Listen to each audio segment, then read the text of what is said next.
I've decided to buy a house where my parents and older sister can live with us, I told Keith. If you don't like this idea, we might need to consider a divorce. Keith's eyes narrowed, but his smile never wavered. Are you sure you won't regret that decision? He asked calmly. Absolutely not, he said with confidence, his grin widening as if there was no doubt in his mind. However, about a month later, he found himself in a situation he hadn't expected. My name is Amy, and I'm 40 years old, working as an office assistant. I live with my wonderful husband Keith and our energetic 8-year-old daughter. Our family is tight-knit, and we cherish the time we spend together. Weekends are often filled with either outings or quiet evenings at home, and our dinner conversations are always lively, brimming with laughter. Despite the usual busyness of life, I've always felt that we were content and secure. But then, an unexpected phone call from the hospital shook that sense of peace. Your mother has been admitted to the hospital, the voice on the other end informed me. My heart stopped for a moment, and in a flurry of panic, I left work and rushed to the hospital. Mom, are you okay?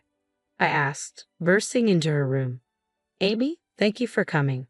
I'm so sorry for making you worry, my mother said weakly from the hospital bed.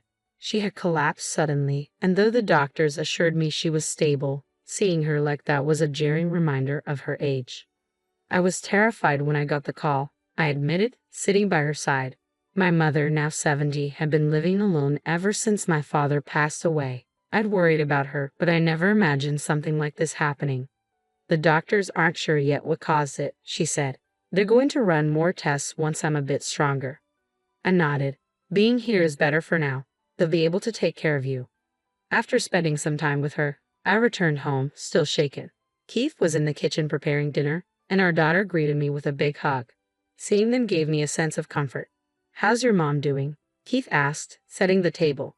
She's stable for now, but they want to keep her in the hospital for a while, I replied. That must be worrying, he said sympathetically, and I appreciated his concern. As we sat down for dinner, I felt the weight of my thoughts pressing on me. I'd been thinking about this for a while, but now it seemed more urgent. I glanced at Keith, hesitating. Finally, I spoke. After Mom is discharged, I was thinking about having her move in with us. What do you think? I held my breath, unsure how he would react. It was a big ask, and I valued his opinion deeply. Keith looked at me thoughtfully, then smiled. Given her age and health, it makes sense. I'd feel better if she were here with us, where we can take care of her together. A wave of relief and joy washed over me. His support meant the world to me, and I couldn't hold back my emotions. Thank you. I love you so much, I whispered, tears filling my eyes as we embraced. Our daughter, watching intently, piped up, Daddy, that was so cool. We all laughed, the moment of tension replaced with warmth. The next day, I returned to the hospital, my heart a little lighter. As I walked in the sterile hallway and entered my mother's room, I found her gazing out the window, lost in thought. Mom, I said softly, approaching her bedside. How would you feel about coming to live with us once you're discharged? I think you should come live with us, Mom, I said gently. She looked at me, a mix of surprise and confusion in her eyes. Really? She asked, her voice hesitant. I'd been so worried about her living alone. I just want you to be nearby, I added, hoping to ease her concerns. But she hesitated. Are you sure I won't be a burden? It'll be fine, I reassured her. I talked to Keith about it yesterday, and he's fully on board. For a moment, her face brightened, but it quickly faded into uncertainty. I'm happy to hear that, but I'm not sure about moving in, she confessed, her hesitation clear. Actually, they've decided I'll need long-term treatment here. My heart sank. I had been so hopeful about her moving in with us, starting a new chapter together, but this unexpected news hit hard. What do you mean, Mom? I asked, my voice barely above a whisper. She took a deep breath, her eyes downcast as the sunlight filtered into the quiet room. Outside, the distant sounds of children playing only made the moment feel heavier. Then she finally spoke the words I wasn't ready for. I've been scared to tell you, but there's no point hiding it anymore. She paused, her expression strained. I have cancer, and it's bad. Her voice was calm, too calm. What? I managed to say, but nothing more. I felt my chest tighten as the reality of her words set in. They say I may have a year left, at most, but it could be much less. She added, her eyes welling up with tears. I was in shock. My mind couldn't grasp the thought of my mother, the strong, steady presence in my life, going through something like this. Amy, I'm sorry. I didn't want to drop this on you. Hearing her say my name snapped me back to the moment. I'm shocked, Mom. I'm just so worried about you. Tears blurred my vision as they spilled down my cheeks. She looked at me, her own eyes brimming with tears. I should have told you sooner, she whispered. But it still doesn't feel real to me either. I took her hand, gripping it tightly. It's just so unexpected. I want you to get better. That's all I want. She smiled softly despite her tears. Thank you, Amy. And thank you for suggesting we live together.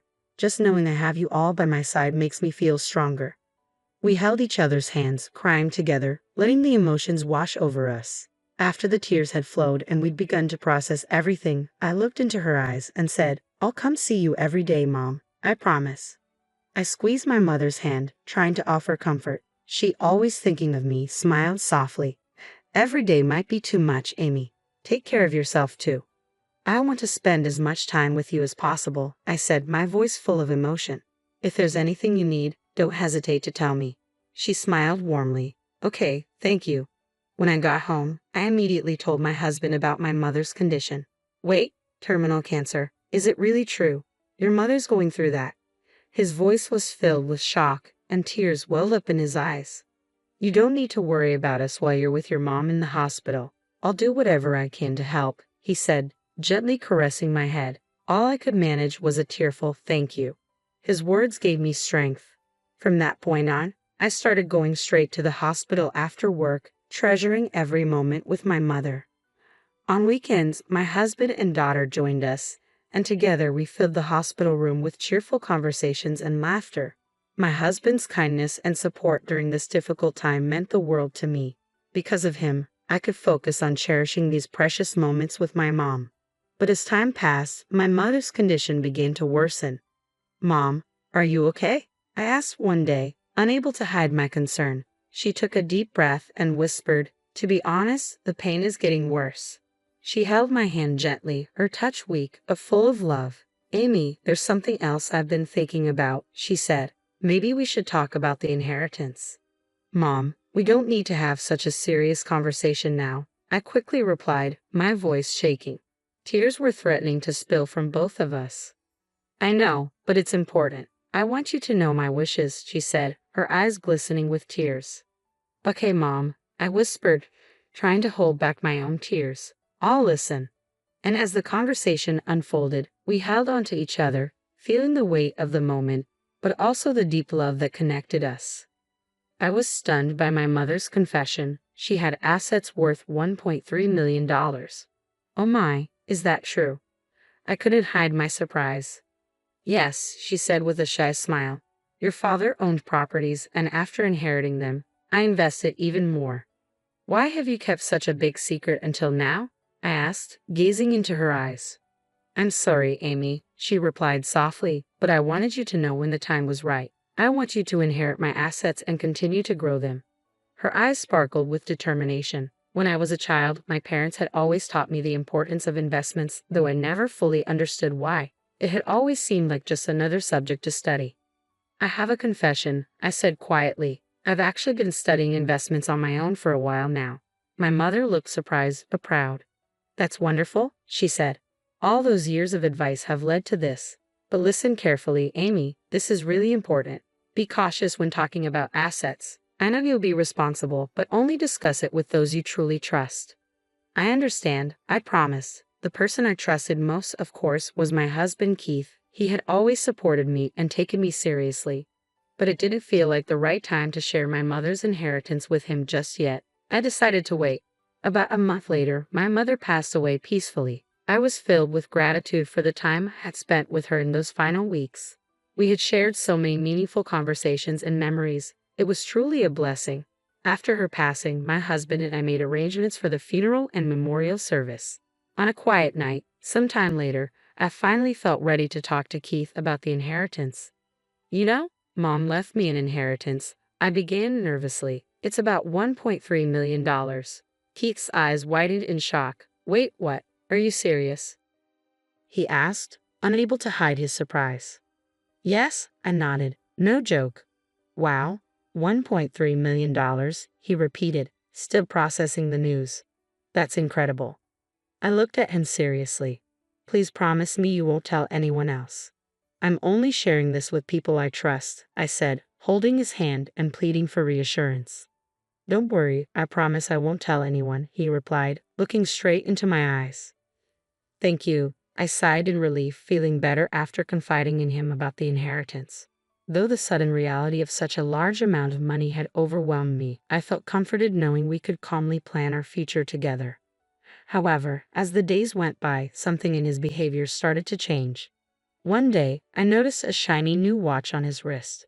Did you buy that recently? I asked, surprised. Yeah, I just liked it, he said with a grin. It's very stylish. How much was it? Around $22,000, I guess. $22,000? Why did you spend so much? I immediately shouted, shocked. Come on, we have so much money now. A little luxury is okay, right? He replied, his tone lighthearted. But it worried me. This wasn't how we usually lived. Isn't that a bit much? We have $1.3 million, yes, but shouldn't we be more careful with it? I questioned. We can afford to splurge a bit, he said casually. I mean, why not? I've always supported you. Remember when you were visiting your mom in the hospital? I took care of everything at home. A chill ran down my spine. He was speaking as if the inheritance belonged solely to him. I was thinking of saving this money for our daughter's future and our retirement, I responded, trying to rein in my frustration. For a moment, he looked confused, then defensive. Come on, we can enjoy it a little. Don't forget all I've done for you. I do appreciate everything, I hesitated, genuinely grateful for his support during my mother's illness, but something felt off. His behavior was changing, and I couldn't ignore it anymore. Luxurious items started appearing at home more frequently, and his priorities seemed to shift. Don't you think you've been acting a bit differently? I finally asked, the concern evident in my voice. I gently asked, why don't we just forget about the inheritance for a while and focus on getting back to our normal lives? He looked at me, his eyes sparkling with something unsettling beneath the surface. Isn't it strange that you don't get it? If something you want is right in front of you, why wouldn't you go after it? A pang of sadness washed over me. The warmth in his smile, the everyday happiness we used to share, all seemed distant now. The man I knew had never been this obsessed with money. Every time he excitedly talked about buying a new car or moving into a high-rise apartment, my heart sank. I've told you before, I wasn't planning on spending it that way, I said, trying to keep my voice steady. Let's stop discussing the inheritance for a while. He looked at me, genuinely surprised. What? Haven't I always supported you? Don't I have a right to spend some of it? Do you plan on keeping it all for yourself? No, that's not what I mean, I replied, feeling a growing tension between us. I just want us to be more careful with it. His eyes narrowed, suspicion creeping into his voice. Are you secretly spending it on something? How did it come to this? When had his attitude changed so drastically? It felt like there was an invisible wall between us now, and every conversation was shrouded in tension. Then, one day, he dropped a bombshell. I bought a house, he announced, his excitement barely contained. For me, my parents, and my sister to live in. What? My voice trembled, a mix of shock and anxiety rising in my chest. What are you talking about? He just smiled brightly, oblivious to the storm he had unleashed. I used the entire inheritance to buy it. The house will be perfect for 3 generations, my husband said, his tone filled with pride. Wait, you spent my money to buy the house. I tried to keep calm, but the shock was too much to contain. This is the best choice, you'll see, he said, his voice void of remorse, just full of excitement. I took a deep breath, trying to wrap my head around what he had done. There are a lot of things I can't accept about this, I said firmly. He smiled and without hesitation replied, if you can't agree, we might have to consider divorce. If that happens, you'll find it hard to live comfortably on your own. His confidence shook me, but doubts were already creeping in. Could he really handle such a large purchase on his own? There was no way. Are you sure you're okay with getting a divorce? You won't regret it, I asked, looking him straight in the eyes. He didn't flinch. There's no way I'd regret it, he said, still smiling. But that confident smile would disappear soon enough. A month later, I casually asked him, which contractor are we using to build the house? He mentioned a construction company owned by an old friend of his father's. Something didn't sit right. Have you changed your mind about the house and us? From now on, make sure to get my permission, okay? I said, testing the waters. He seemed to misunderstand me, but I let it go for the moment. I made up my mind to visit the construction company myself. When I arrived, I was greeted warmly, but what I discovered left me speechless. Apparently, my husband and in-laws had submitted a signed power of attorney, supposedly with my consent, a document I had no memory of signing. In fact, I had no idea about any of this. I'd like to have the handwriting verified, I said firmly, knowing that legal action might be necessary to resolve this. The employee went pale. I didn't realize, if it came from your father-in-law, we should have confirmed it before proceeding. We'll contact the manager and see if we can cancel the process. It was clear they understood the seriousness of the situation. Then an idea popped into my head. Please don't tell my husband or in-laws about this just yet, I requested, curious to see how they'd react. They agreed, and I quietly found a beautiful new apartment for myself. A fresh start. A few days later, I told my husband, our life together can't go back to the way it was. I'm considering divorce. I told him gently. For a moment, he looked shocked, but his expression quickly shifted into a smug smile. Are you sure? You're going to miss out on our grand house, he said, almost tauntingly. Yes, that'll be fine, I calmly replied, knowing he still had no idea the house wasn't actually his. I'll take care of our daughter so we can skip the property settlement, I suggested. He responded with a wide, confident grin. Fine, have it your way. We have our new house, after all, he bragged, still oblivious to the truth. I silently thanked the company staff for keeping the secret. Surprisingly, the divorce process went smoothly, and my daughter and I were able to start our new life quickly. She was excited for a fresh start, especially after being unsettled by her father's increasingly erratic behavior.